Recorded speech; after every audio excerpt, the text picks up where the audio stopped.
Good afternoon, everyone. So as you're probably aware, the Reserve Bank of Australia cut interest rates again today, and I've just been listening to the Governor give her live press conference and her explanation, answering questions, and just the amount of nonsense coming out of her mouth and coming out of these so-called journalists who don't know how to ask a question about money, about the bond market, about inflation. It really just, it boggles my mind. It makes me very angry. Why are they cutting interest rates when they're bragging now that inflation has come to within their target band? So it's 2.9% based on their preferred measure of inflation. So when inflation was rising in 2022, they allowed inflation to go above their 3% maximum target. They waited almost an entire year. It ended up getting up to 8.4% on the monthly indicator. They waited an entire year and then they barely raised interest rates. Now, on the way down, as inflation sneaks just below their maximum acceptable level, they start cutting rates again. Think about how much your cost of living's gone up.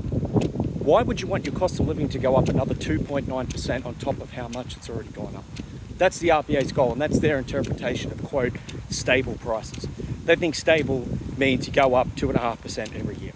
That's not the definition of stable. Imagine if I said my policy was to have stable weight. I was going to have a stable body weight, and every year I gain 2 kilos. So in 10 years' time, I'm 20 kilos heavier.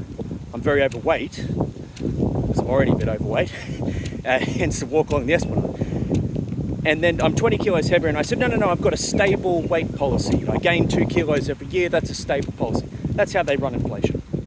Then, of course, the governor said she sees pretty much no risk of a recession when asked by a reporter. I think she called it an extreme scenario, the possibility of a recession. If we measured the Australian economy correctly, it's been in recession for 2 years. If you measure the economy per person, we are in a per capita recession.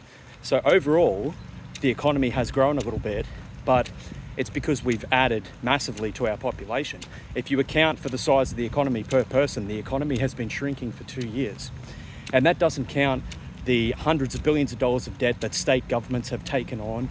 Government spending counts towards GDP, so if governments weren't going into debt, if you took out that spending, we'd absolutely be in a recession. So they're not measuring things honestly.